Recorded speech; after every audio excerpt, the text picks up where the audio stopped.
하나님께서는 우리의 신앙이 자녀들에게 또 우리 다음 세대에게 이어지기를 원하십니다.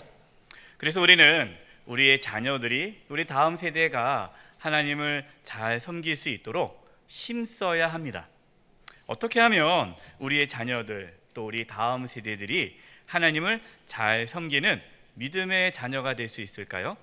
오늘 말씀에 나오는 한나와 또 그 아들 사무엘, 또한 엘리 제사장과 그의 아들들의 모습을 보면서 신앙의 대익기를 위해 우리가 어떻게 해야 할지에 대한 말씀을 나누고자 합니다. 첫 번째입니다. 한번 따라서 해보십시오. 하나님의 은혜를 구하십시오. 여러분, 제가 한번 질문을 던져볼게요. 부모가 열심히 노력하면 자녀가 바르게 잘 자랄 수 있을까요? 흔들리죠? 부모님이 열심히 신앙교육을 하면 자녀들이 신앙생활을 잘 할까요? 자녀가 잘 되는 그러한 집안의 부모님들은 어깨에 힘을 주고 다녀요. 이렇게 내가 이렇게 자녀를 잘 키웠다. 근데 반대로 자녀가 신앙생활 제대로 하지도 못하고 여러 가지 어려운 가운데 있으면 부모님은 하나님 앞에 죄인처럼 이렇게 또 살아갑니다. 물론 자녀가 바르게 잘 자라는 것에 대한 부모님의 책임이 있습니다.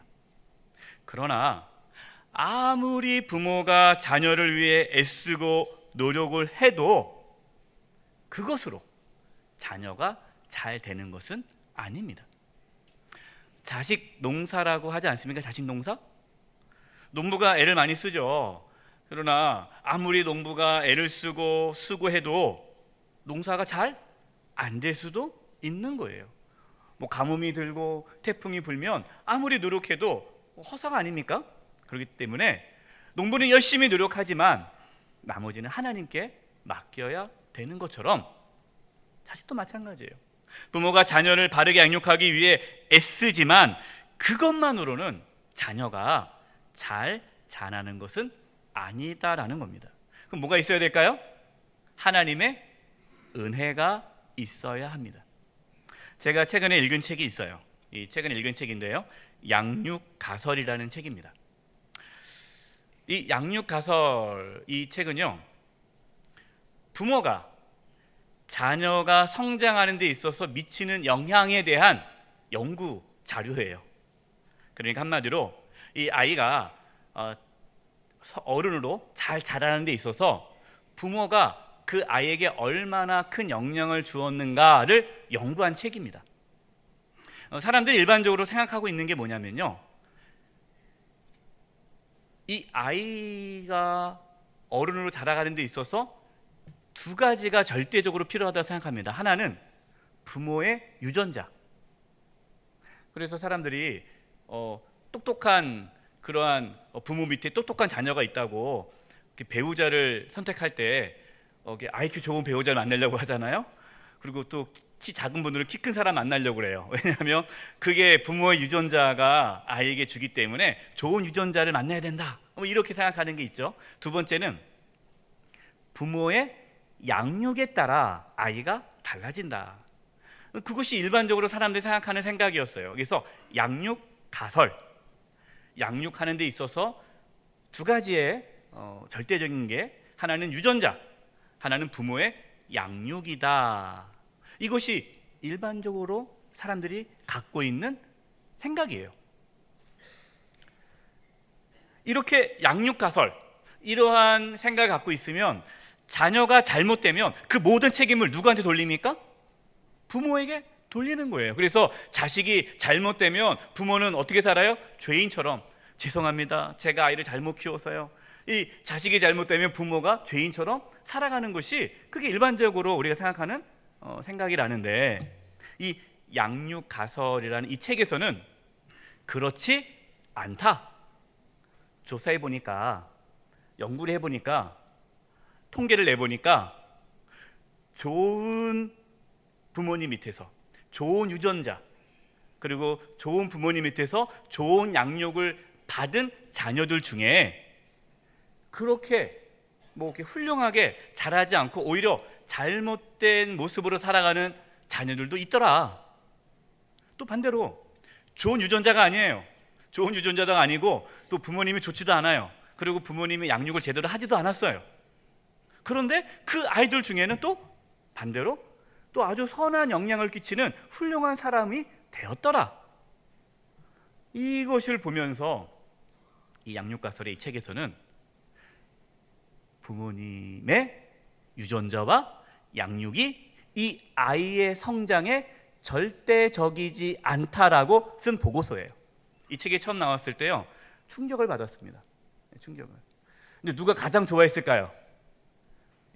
말 안 듣는 자녀를 둔 부모님이 너무 위로를 받는 거예요. 야, 나 때문이 아니었구나. 혹시 여러분 중에 자녀 때문에 힘들어하는 분이 계시다면 여러분 때문이 아니라는 것에 대한 좀 위로를 받을 수 있기를 바랍니다. 왜 그러냐?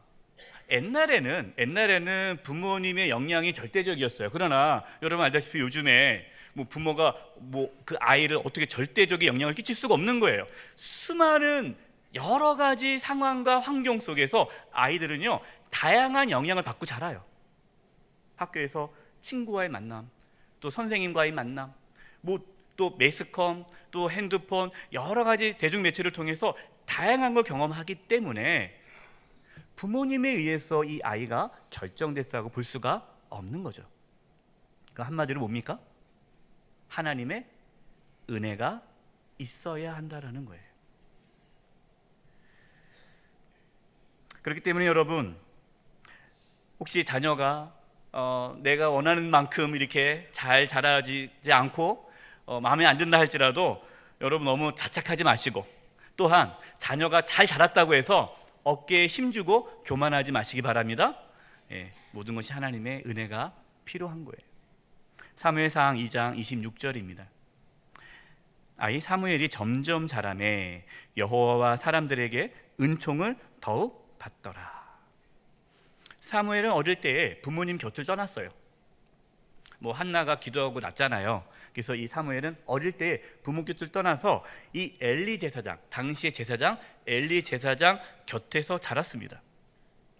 그 집안에는 사무엘도 있었고 또 엘리 제사장 두 아들들도 있었어요. 함께 자랐습니다.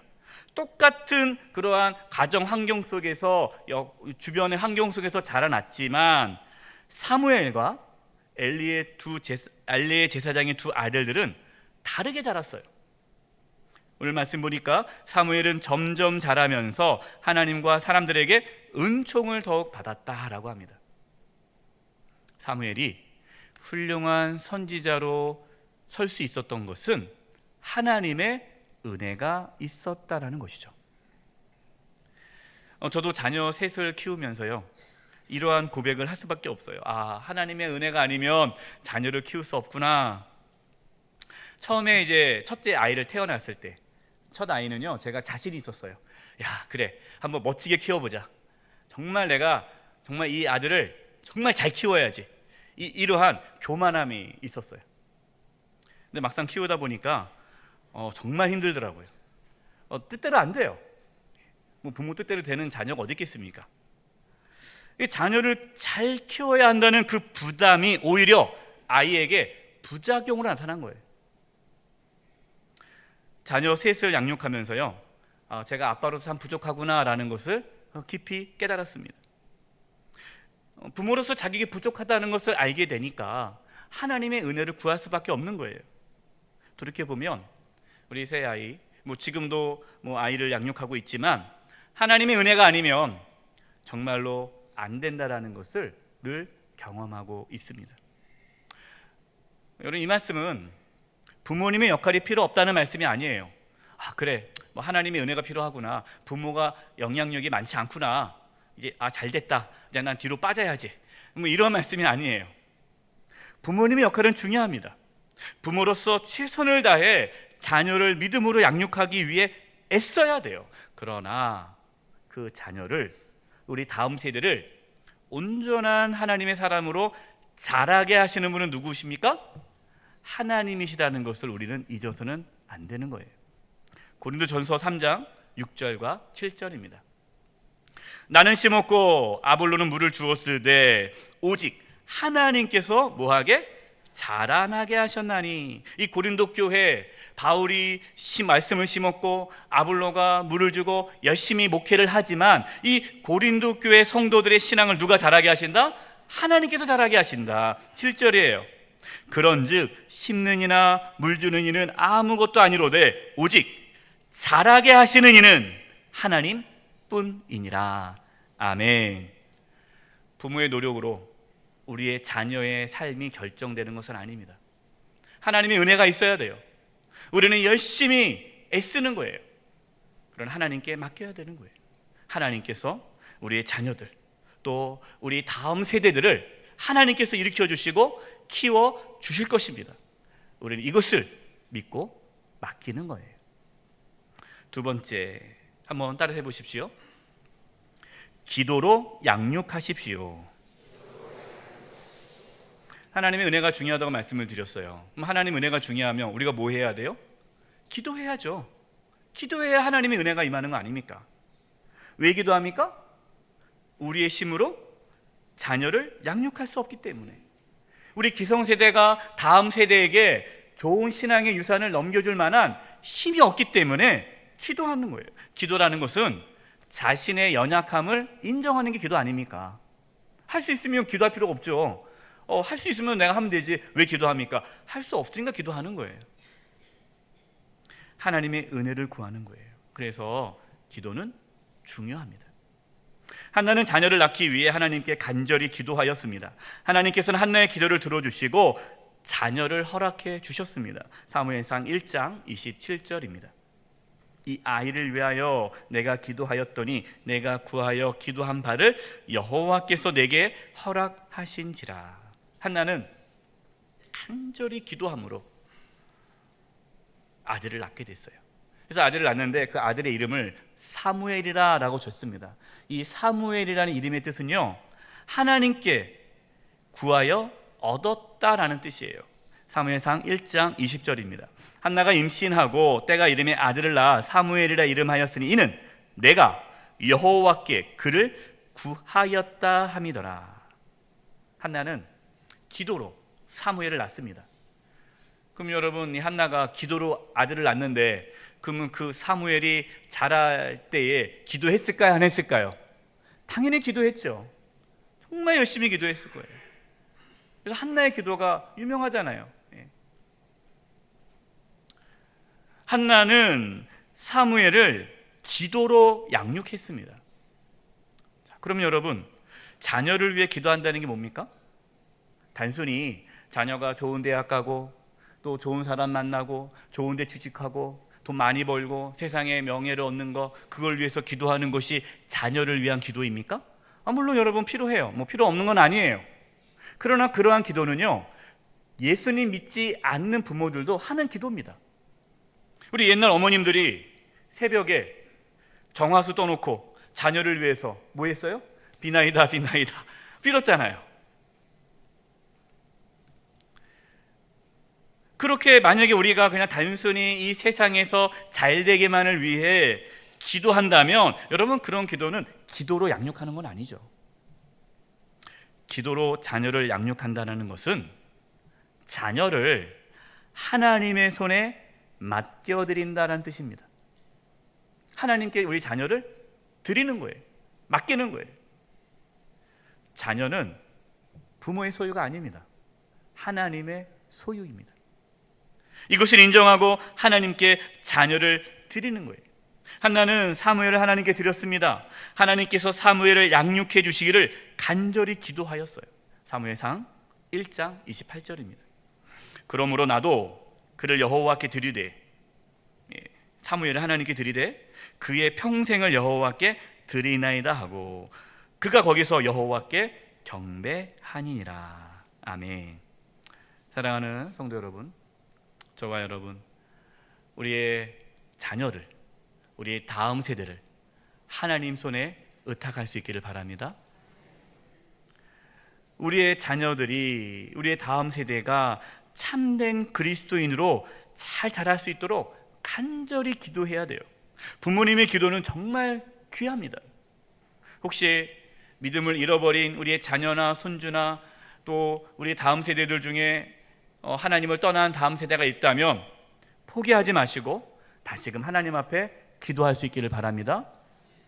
하나님께서 반드시 우리의 자녀를 또 이 다음 세대를 부흥케 하실 것입니다.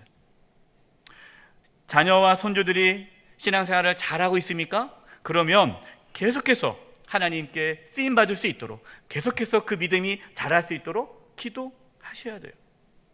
우리는 절망해서도 안 되고 교만해서도 안 돼요. 하나님의 은혜를 구하며 간절히 기도해야 합니다. 마지막 세 번째입니다. 한번 따라서 해보십시오. 하나님을 존중히 여기십시오.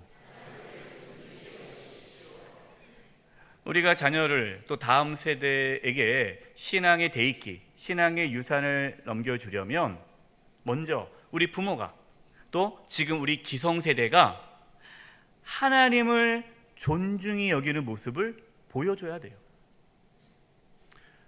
요즘 왜 다음 세대가 교회를 잘 안 나올까요? 좀 지금 너무너무 이제 정말 심각한 상태예요. 많은 청년들이 교회를 떠났고 정말 다음 세대들이 교회 나오지 않고 있어요. 물론 이제 인구가 줄어들어서 그럴 수도 있겠지만 가장 큰 이유 중에 하나가 기성세대, 그러니까 저와 여러분 이미 예수님 믿고 있는 기성세대 분들이 다음 세대들에게 하나님을 존중하는 모습을 보여주지 못했기 때문이에요. 맨날 교회가 싸우는 거예요.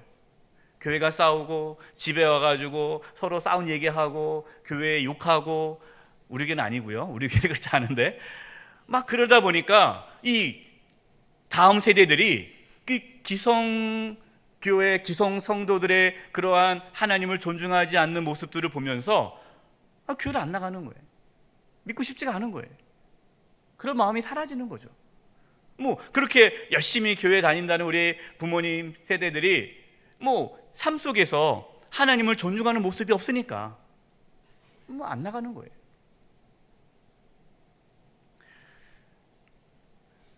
오늘 본문에 나오는 엘리 제사장, 이 엘리 제사장은 하나님을 존중하지 않았습니다. 사무엘상 2장 29절입니다. 너희는 어찌하여 내가 내 처소를 명령한 내 제물과 예물을 밟으며 내 아들들을 나보다 더 중히 여겨 내 백성 이스라엘이 드리는 가장 좋은 곳으로 너희들을 살찌게 하느냐.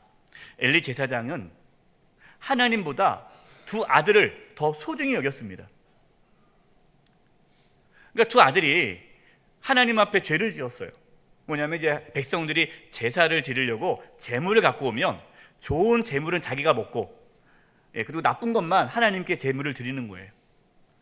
하나님께서 자기를 경멸하고 무시하는 이 엘리 제사장의 두 아들에 대해서 징계를 하려고 하는데도 이 엘리 제사장은 계속해서 자기 자식만 끼고 다니는 거예요.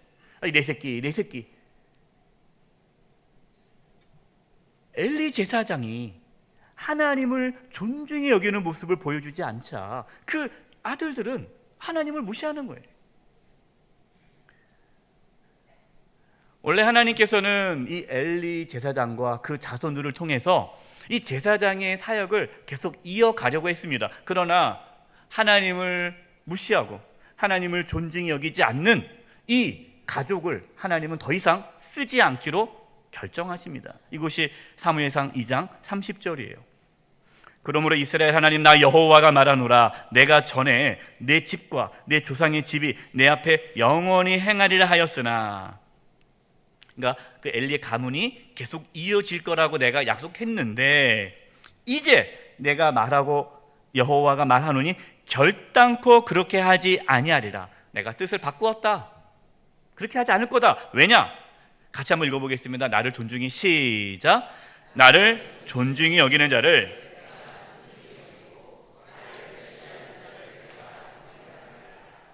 아멘. 하나님은요, 하나님을 존중히 여기는 자를 존중하십니다.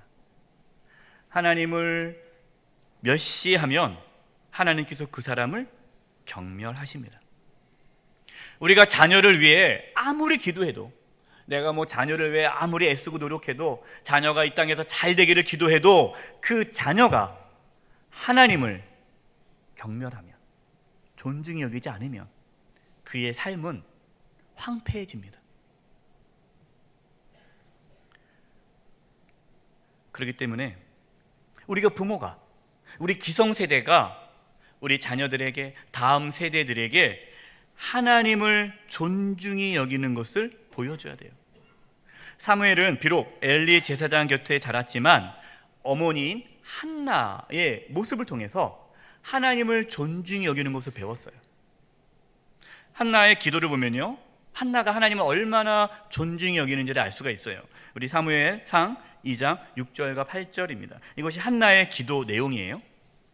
여호와는 죽이기도 하시고 살리기도 하시며 수월에 내리기도 하시고 거기에서 올리기도 하시는도다. 여호와는 가난하게도 하시고 부하게도 하시며 낮추기도 하시고 높이기도 하시는도다. 가난한 자를 진토에서 일으키시며 빈궁한 자를 거름더미에서 올리사 귀족들과 함께 앉게 하시며 영광의 자리를 차지하게 하시는도다. 땅의 기둥들은 여호와의 것이라 여호와께서 세계를 그것들 위에 세우셨도다. 아멘. 한나는 하나님께 어떻게 고백합니까? 하나님은 어떻게 인정합니까? 하나님은 죽이기도 하시고 살리시는 분이시다. 가난하게도 하시고 부하게도 하신다. 생사화복, 부귀영화가 하나님의 손에 있다라고 인정한 거죠. 세상의 모든 것이 다 하나님 것입니다. 하나님의 주권을 인정했어요. 사무엘은 하나님 한나를 통해서 하나님을 존중히 여기는 것을 배웠습니다. 하나님은 자신을 존중히 여기는 사무엘을 존중히 여김을 받게 하셨습니다. 사무엘상 3장 19절 20절입니다. 사무엘이 자라매 성년이 되었어요. 여호와께서 그와 함께 계셔서 그의 말이 하나도 땅에 떨어지지 않게 하시니 단에서부터 브엘사바까지 온 이스라엘이 사무엘은 여호와의 선지자로 세우심을 입은 줄을 알았더라. 아멘.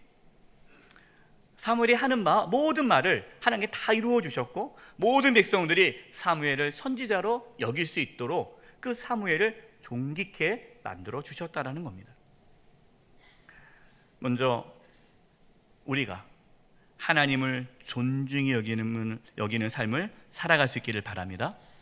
우리의 말과 행동 속에서 하나님을 존중히 여기십시오. 우리가 우리 자녀들에게 하나님을 존중히 여긴다는 걸 보여주는 것이 가장 중요한 게 뭡니까? 예배예요, 예배. 그래서 우리가 어떠한 자세로 예배를 드리는지, 정말 우리 부모님들이 하나님을 두려워하고 경외하는 마음으로 예배를 드리는 모습을 통해서 우리 자녀들은 역시 하나님은 존중히 여겨야 할 분인구나 라는 배우는 거예요. 근데 맨날 예배 시간에 지각하고 졸고 또 딴짓하고 막 잃어버리면 그것을 본 우리 자녀들은 하나님은 별거 아니구나라고 생각할 수가 있는 거예요. 우리의 말과 행동 속에서 하나님을 존중히 여기는 모습을 보여줄 수 있기를 바랍니다. 결론입니다. 사무엘은 어릴 때부터 부모님 곁을 떠났다고 말씀을 드렸죠. 또 사무엘은 영적으로 어두워져 있는 엘리 제사장 곁에서 지냈습니다. 그러니까 어떻게 보면 환경적으로는 사무엘이 하나님의 사람으로 훌륭하게 자랄 만한 여건은 안 됐어요. 그러나 하나님의 은혜로 사무엘은 하나님의 선지자로 성장할 수 있었습니다. 그 이유는 한나의 기도, 어머니의 기도가 있었다는 거죠. 또한 하나님을 존중히 여기는 어머니의 삶의 모습이 있었다는 겁니다. 부모가 우리가 아무리 노력하고 애써도 자녀를 바르게 키우기 어려운 시대 속에 살고 있습니다. 우리의 자녀들은 다양한 환경 속에서 수많은 영향을 받고 자라고 있어요. 우리 부모가 어떻게 다 감시하고 어떻게 다 지킬 수 있습니까? 그럴 수 없어요. 좋은 친구를 만나는 것, 좋은 선생님을 만나는 것, 여러 가지 상황 속에서 좋은 영향을 받고 성숙한 신앙으로 자라는 것, 이 모든 것이 다 하나님의 은혜가 있어야 된다는 거예요.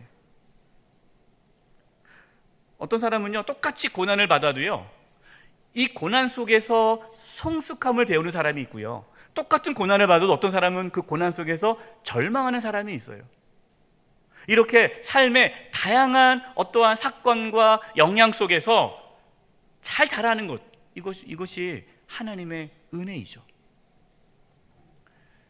하나님의 은혜가 아니면 우리의 자녀들, 다음 세대는 하나님을 온전히 섬길 수 없다라는 것을 인정하고 하나님의 은혜를 구할 수 있기를 바랍니다. 먼저 간절히 기도하십시오. 우리 자녀들을 위해, 다음 세대를 위해 간절히 기도하십시오. 하나님은 부모의 기도를 통해, 기성세대의 기도를 통해 우리 자녀들과 다음 세대를 일으켜 주실 것입니다. 또한 우리가 자녀들에게, 또 다음 세대에게 하나님을 존중히 여기는 모습을 보여주어야 합니다. 그래서 우리 자녀들과 우리 다음 세대가 사무엘처럼 이 어두운 시대 속에서 귀하게 쓰임받는 하나님의 자녀로 세워지는 축복이 있기를 간절히 축원드립니다. 기도하겠습니다. 하나님 아버지, 이 어두운 시대 속에서 우리의 자녀들, 다음 세대가 믿음으로 잘 자라서 사무엘같이 하나님께 쓰임받는 귀한 하나님의 자녀들 되도록 인도하여 주시옵소서. 하나님의 은혜가 아니고서는 아무것도 할 수 없음을 고백합니다. 주여, 저희들을 불쌍히 여겨 주옵소서. 예수님의 이름으로 기도드립니다. 아멘.